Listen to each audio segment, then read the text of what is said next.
ஓம்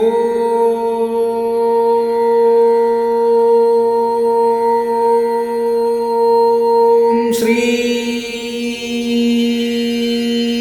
கணேசாய நமஹ.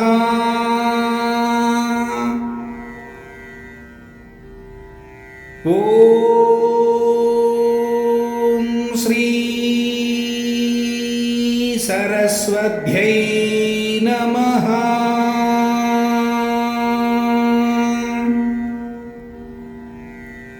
ஓம் ஸ்ரீபாத ஸ்ரீவல்லப ஸ்ரீ குருவர் நரசிம்ஹ சரஸ்வதி ஸ்ரீ குரு தத்தாத்ரேயாய நமஹ.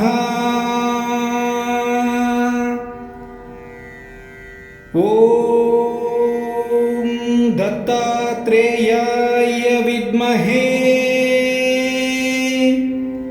அத்ரி புத்ராய தீமஹி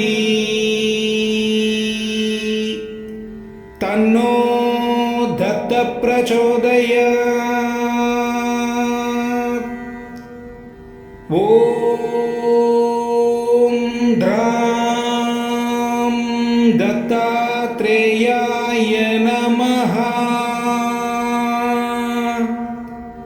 தத்த திகம்பரா தத்த திகம்பரா ஸ்ரீபாத வல்லப தத்த திகம்பரா ஸ்ரீபாதராஜம் சரணம் பிரபத்யே. ஸ்ரீபாத ஸ்ரீவல்லப தியானம். திகம்பரா திகம்பரா ஸ்ரீ தத்தாத்ரேய திகம்பரா திகம்பரா திகம்பரா ஸ்ரீபாத ஸ்ரீவல்லப திகம்பரா திகம்பரா திகம்பரா ஸ்ரீ நரசிம்ஹ சரஸ்வதி திகம்பரா. காஷாய வஸ்திரம் கரதண்டதாரிணம் கமண்டலம் பத்மகரேன் சங்கம் சக்கரம் கத பூஷித பூஷணாட்யம் ஸ்ரீபாதராஜம் சரணம் பிரபத்யே. த்வக்பாத பத்மார்ப்பித சித்தவிருத்தி த்வக்வாதம் போருஹா யுககதா நிச்சல பக்திரஸ்து. ஸ்ரீபாத ஸ்ரீவல்லப ஸ்துதி. ஸ்ரீபாத வல்லப குரோஹோ பதனாரவிந்தம் வைராக்ய தீப்தி பரமோஜ்வலி மத்விதீயம் மந்தஸ்மிதம் சுமதுரம் கருணாத்ர நேத்ரம் சம்சாரதாபஹரணம் சததம் ஸ்மராமி. ஸ்ரீபாத வல்லப குரோஹோ கரகல்ப விருக்ஷம் பக்தேஷ்டதான நிரதம் ரிபு சம்சயம் வை சம்ஸ்மரண மாத்ர சித்தி ஜாகரணம் சுபத்ரம் சம்சார பீதி சமனம் சததம் பஜாமி. ஸ்ரீபாத வல்லப குரோஹோ பரமேஸ்வரஸ்ய யோகேஸ்வரஸ்ய சிவசக்தி சமன்விதஸ்ய ஸ்ரீ பர்வதஸ்ய சிகரம் கலு சந்நிவிஷ்டம் த்ரைலோக்ய பாவன பதாப்ஜமஹம் நமாமி. திகம்பரா திகம்பரா ஸ்ரீபாத ஸ்ரீவல்லப திகம்பரா சம்பூர்ண ஸ்ரீ ஸ்ரீபாத ஸ்ரீவல்லப சரிதாமிருதம். அத்தியாயம் 35. உக்ரதாரா தேவியை பற்றிய விளக்கம். தாராதேவியின் பக்தரை ஸ்ரீ ஸ்ரீபாத ஸ்ரீவல்லப சுவாமி தண்டித்து காப்பாற்றுதல். நாங்கள் சரபேஸ்வர சாஸ்திரியிடம் விடை பெற்று கொண்டு எங்கள் பயணத்தை தொடர்ந்தோம். ஸ்ரீ ஸ்ரீபாத ஸ்ரீவல்லப சுவாமியின் நாமத்தை நினைவூட்டிக் கொள்வதுதான் இந்த உலகம் மற்றும் எல்லா உலகங்களையும் அடைவதற்கான ஒரே வழி. நாங்கள் சிறிது தூரம் பயணித்த பின்னர் ஒரு ஆசிரமத்தை கண்டோம். சித்தர் என்ற பெயருடைய முனிவர் ஒருவர் அந்த ஆசிரமத்தில் வாழ்ந்து வந்தார். அவர் ஜடப்பொருட்களை முற்றிலும் துறந்தவராக இருந்தார். அவர் மிகவும் சாதாரணமான ஒரு ஆடையை மட்டும் அணிந்திருந்தார். அவர் ஆசிரமத்தின் வாயிலில் நின்று கொண்டிருந்த அவருடைய 2 சீடர்கள் எங்களை, நாங்கள்தான் சங்கர் பட் மற்றும் தர்மகுப்தரா என்று கேட்டனர். நாங்கள் ஆமாம் என்றோம். நாங்கள் ஆசிரமத்திற்குள் அழைத்துச் செல்லப்பட்டோம். ஸ்ரீ தாராதேவியின் உருவப்படம் ஆசிரமத்தினுள் இருந்தது. சித்தர் தாராதேவியின் உபாசகர் என்பது புரிந்தது. சித்தர் எங்களிடம், என் குழந்தைகளே, ஸ்ரீ ஸ்ரீ பாத ஸ்ரீ வல்லபர் உங்கள் வருகையை பற்றி முன்பே எங்களுக்கு கூறிவிட்டார். ஸ்ரீ குருவின் ஆணைப்படி உங்களுக்கு விருந்தோம்பல் அளிக்கப்படுகின்றது. நான் தாராதேவியின் பக்தன். அந்த அன்னை தனது பக்தர்களுக்கு மோட்சத்தை அளிப்பதால் அவள் தாரா என்று அழைக்கப்படுகின்றாள். அவள் எந்த முயற்சியும் இல்லாமல் பேசும் சக்தியை அருளி தன் பக்தர்களை கொடூரமான விபத்துக்களில் இருந்து காப்பாற்றுகின்றாள். ஆகவே அவள் நீலா சரஸ்வதி என்றும் அழைக்கப்படுகின்றாள். மொத்தம் 3 ஹயக்ரீவர்கள் உள்ளனர், அதாவது குதிரை தலை உடையவர்கள். ஒருவர் ஸ்ரீ மகாவிஷ்ணுவின் அவதாரம், அடுத்தவர் ஒரு முனிவர் மற்றும் 3ஆமவர் ஒரு அசுரன். ஹயக்ரீவ அசுரனை வதம் செய்ய தாராதேவி நீல உருவம் எடுத்தாள்.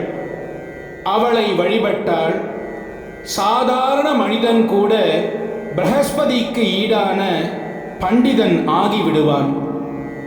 வசிஷ்ட முனிவர்தான் ஸ்ரீ தாராதேவியை பாரத வருஷத்தில் இந்தியாவில் முதலாக வணங்கியவர்.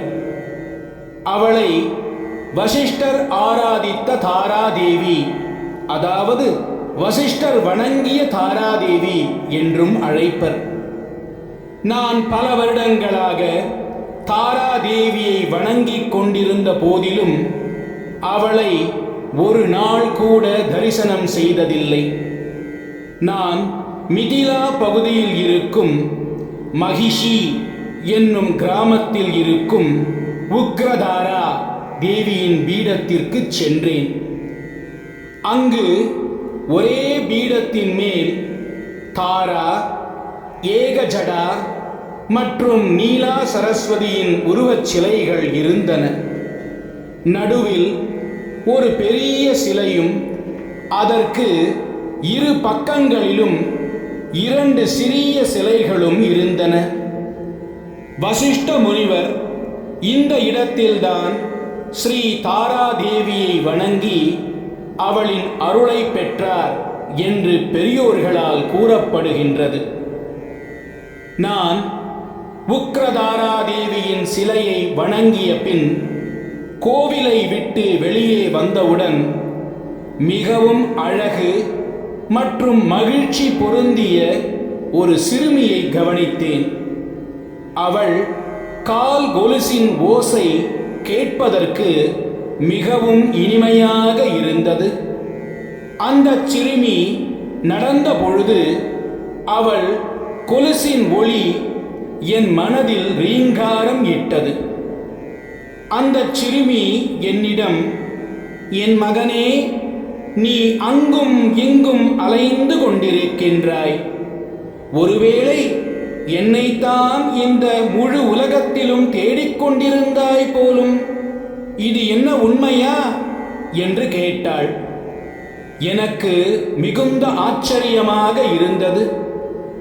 இது உக்ரதாரா தேவிதானா அல்லது ஏதாவது பைத்தியக்கார பிரத்யாலீட முத்திரையில் பெண் இவ்வாறு பேசுகின்றாளா? உக்ரதாரா தேவி சிவனுடைய சவ உருவத்தின் மேல் பிரத்யாலீட முத்திரையில், அதாவது காலை அகலமாக விரித்து கொண்டு அமர்ந்திருப்பாள். நீல நிற முக்கண்களுடன் அவள் கத்தரிக்கோல், மண்டை ஓடு, தாமரை மற்றும் வாள் ஆகியவற்றை தன் கைகளில் வைத்திருப்பாள். அவள் புலித்தோல் அணிந்திருப்பாள்.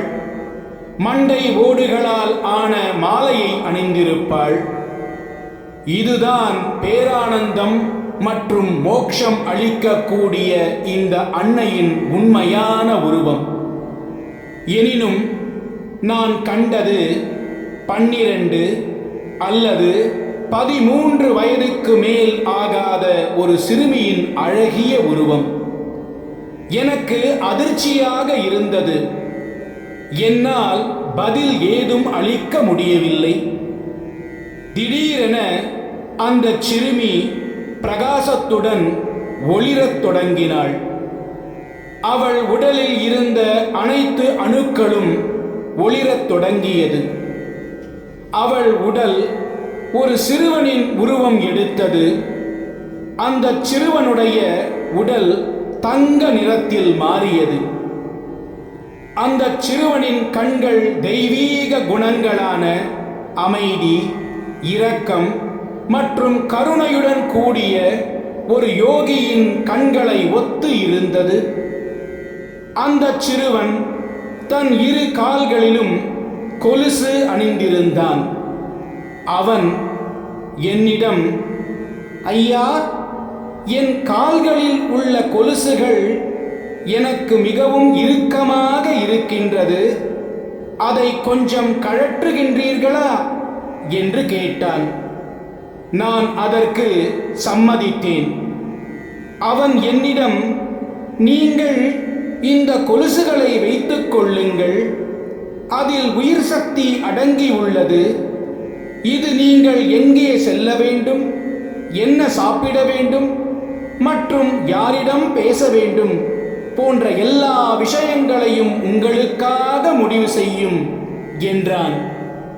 அவற்றை கூறிவிட்டு அந்த சிறுவன் மறைந்து விட்டான். நான் காளிகாட்டிற்கு, அதாவது கொல்கத்தாவில் இருக்கும் புகழ்பெற்ற காளியின் கோவில், அங்கு சென்றேன்.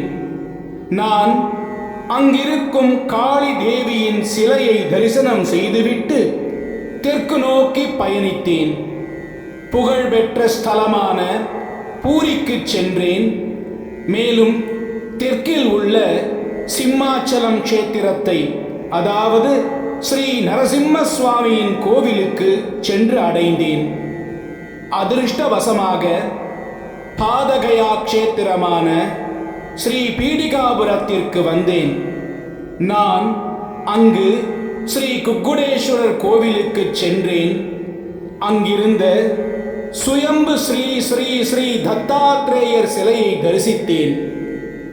சுயம்பு ஸ்ரீ ஸ்ரீ ஸ்ரீ தத்தாத்ரேயரின் சிலைக்கு அருகில் ஒரு பாம்பு புற்று இருந்தது. அந்த புற்றில் தெய்வீக சர்ப்பம் ஒன்று இருந்தது. நான் சுயம்பு ஸ்ரீ தத்தரை தரிசனம் செய்தவுடன் அந்த தெய்வீக சர்ப்பம் தோன்றியது. அந்த சர்ப்பத்தை பார்த்தவுடன் என்னுடைய குண்டலினி சக்தி எழும்பத் தொடங்கியது. என் உடலானது என் கட்டுப்பாட்டை இழந்தது. ஒரு பைத்தியக்காரன் போல அங்கும் இங்கும் அலைந்து கொண்டிருந்தேன். அன்னை ஸ்ரீ தாராவின் நாமத்தை ஜபித்துக் கொண்டே அலறிக்கொண்டிருந்தேன். தெய்வாதீனமாக க்ஷத்ரிய ஜமீன்தாரான நரசிம்மவர்மாவின் வீட்டுக்கு அருகில் வந்தேன். மகிஷி கிராமத்தில் எனக்கு தரிசனம் அளித்த அந்த சிறுமியின் உருவம் என் மனக்கண்களில் தோன்றியது. அந்த சிறுமியின் உருவம் சிறுவன் உருவமாக மாறியது. அன்று எனக்கு தரிசனம் அளித்த அதே தெய்வீக சிறுவன் இப்பொழுது எனக்கு முன் நின்று கொண்டிருந்தான். ஸ்ரீவர்மாவின் வீட்டில் ஒரு குதிரை வண்டி இருந்தது. அதை மனிதன் கூட இழுக்கலாம். அந்த தெய்வீக சிறுவன் அந்த வண்டியில் தன் தாய் வழி தாத்தாவின் வீட்டிற்கு செல்ல விரும்பினான். ஸ்ரீவர்மா தன் வேலைக்காரனை அந்த வண்டியை இழுக்க அழைத்தார். வேலைக்காரன் வந்து நின்றான். அந்த தெய்வீக சிறுவன் வேலைக்காரனை வண்டிக்குள் ஏறச் சொன்னான். அந்த சிறுவன் என்னிடம், நீ இந்த வண்டியை இழுக்கவில்லை என்றால் உன் தோலை உரித்து செருப்பாக தைத்து போட்டுக்கொள்வேன். நான் ஒரு செருப்பு தைக்கும் தொழிலாளி. தோலை உரித்து செருப்பு தைப்பது என்னுடைய குடும்பத் தொழில். எருமை மற்றும் பசுக்களின் தோலை விட உன்னை போன்ற மிருகங்களின் தோல் உயர்வானது என்றான். கட்டாயமான சூழ்நிலையில் அந்த வண்டியை இழுக்கச் சம்மதித்தேன். மாட்டை ஓட்டுவதற்கு பயன்படுத்தப்படும் குச்சி போன்ற ஒரு கம்பியை அந்த சிறுவன் தன் கையில் எடுத்து கொண்டான். அந்த மாட்டு வண்டியை இழுப்பதற்கு நான் அனைத்து வகையான துன்பங்களையும் அனுபவித்தேன். தெய்வீக சிறுவன் தன் கையில் இருந்த குச்சியை கொண்டு என்னை பலமாக அடித்தான். இருவருடைய உடல் எடையும் 20 பேருக்கு ஈடான எடையை போல இருந்தது. அந்த வண்டியை இழுப்பதற்காக நான் பல்வேறு விதமான துன்பங்களை அனுபவித்துக் கொண்டிருக்கும் பொழுது அதை அதிகரிக்கும் விதமாக அந்த சிறுவன் குச்சியை கொண்டு என்னை அடித்துக் கொண்டிருந்தான். நான் எப்படியோ பலமான வலியுடன் இரத்தம் சொட்ட சொட்ட வண்டியை அந்த சிறுவனின் தாய் வழி தாத்தா வீடு வரை இழுத்து வந்து விட்டேன். அந்த சிறுவனுடன் வந்த வேலைக்காரன் என் நிலையை பார்த்து மிகவும் வருத்தம் அடைந்தான். எனினும் அந்த சிறுவன் இவை அனைத்திலிருந்தும் இன்பத்தை அனுபவிக்கும் கொடூர எண்ணம் உடையவனாகவே எனக்கு தெரிந்தான். அப்படியே அவன் இருந்தான். என்னிடம் அன்பு செலுத்தினால் தண்டிக்கப்படுவான் என வேலைக்காரனை அந்த சிறுவன் எச்சரித்து அதட்டினான். நான் அரை நிர்வாணமான காட்சியில் இருந்தேன்.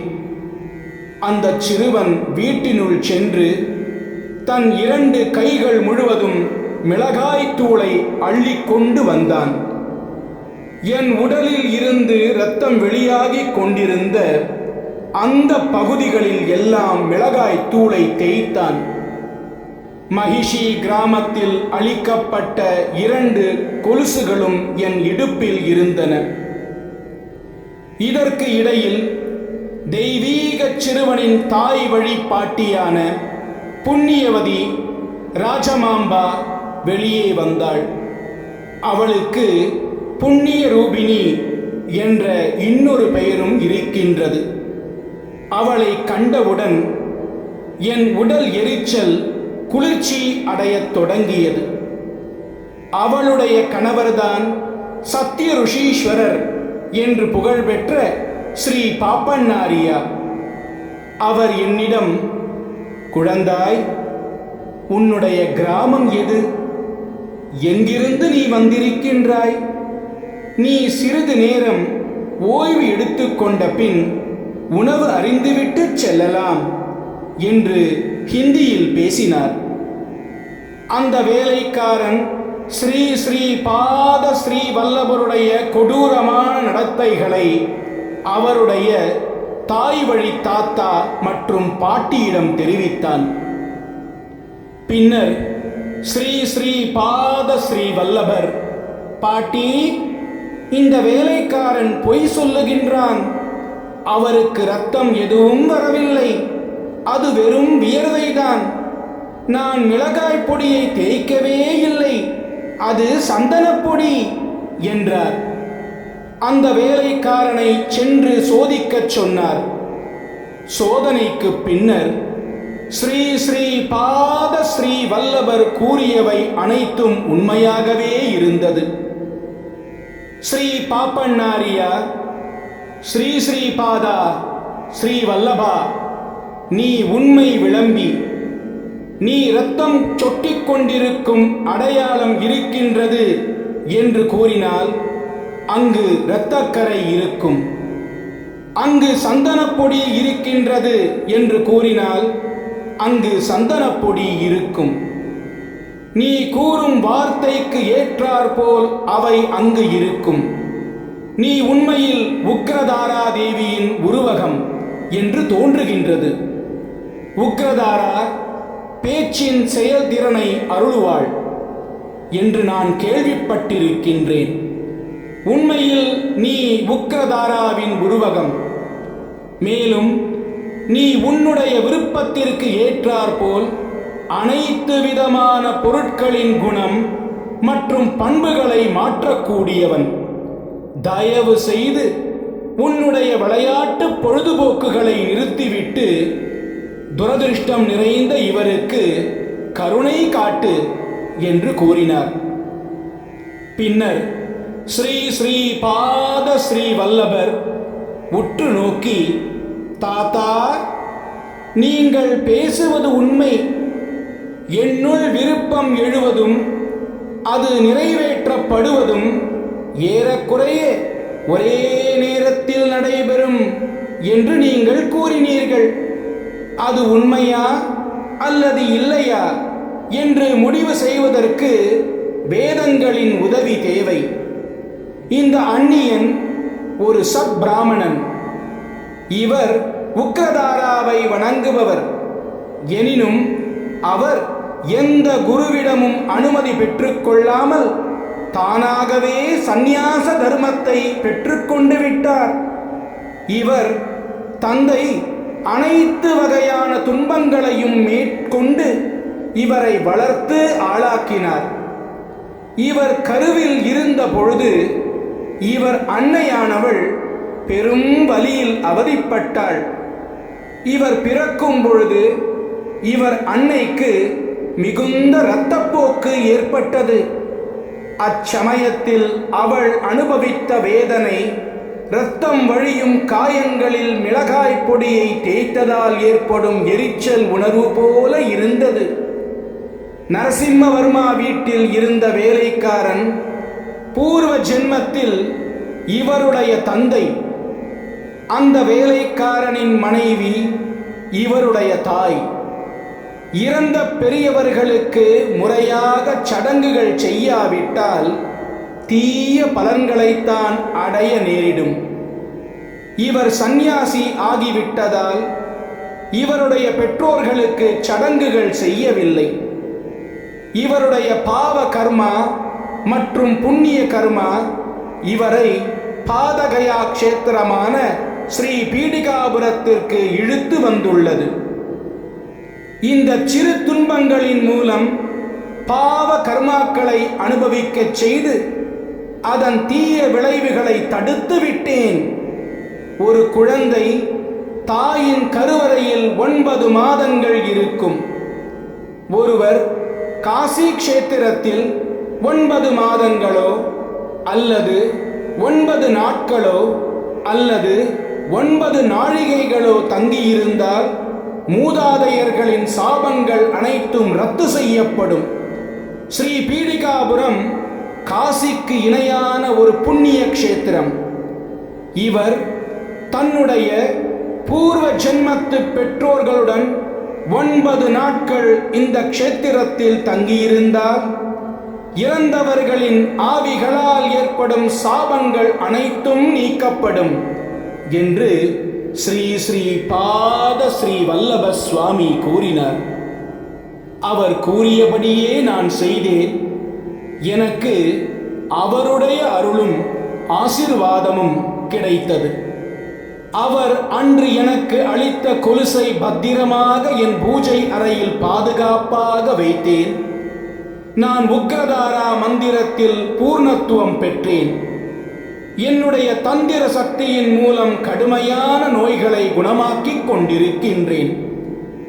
நீங்கள் இருவரும் இங்கு வருவதற்கு முன்னர் ஸ்ரீ ஸ்ரீ பாத ஸ்ரீ வல்லப சுவாமி என் மனக்கண்களில் தோன்றி சங்கர் பட்டும் தர்மகுப்தரும் இந்த வழியில் வருவார்கள் என்றும் நான் உங்களுக்கு உணவளித்து தங்க இடமளித்து இந்த கொலுசுகளை அளிக்க வேண்டும் என்றும் கூறினார். இவ்வாறாக சித்தர் விவரித்து முடித்தார். வெற்றி வெற்றி, ஸ்ரீ ஸ்ரீ பாத ஸ்ரீ வல்லபருக்கு வெற்றி. ஓம் ஸ்ரீ தத்தாத்ரேயார்ப்பணமஸ்து. அவதூத சிந்தன ஸ்ரீ குருதேவ தத்த. ஓம் பரபிரம்ம பரமாத்மனே நமः. सर्वकौतकानि दर्शय दर्शय दत्तात्रेय नमः. ओम ओम फट स्वाहा. श्रीकरंज पवित्रंज सर्वलोक निवारण. लोके वशीकर पुंसां भद्वं त्रैलोक्य भावनं शुभं. दिगंबरा दिगंबरा, श्री श्री पाद श्री वल्लभ दिगंबरा. दिगंबरा दिगंबरा, श्री नरसिंह सरस्वती दिगंबरा. दिगंबरा दिगंबरा, श्री दत्तात्रेय दिगंबरा. संपूर्ण श्री श्री पाद श्री वल्लभ चरितामृतम அத்தியாயம் 35 முற்றிற்று. பிற அத்தியாயங்கள் தொடரும்.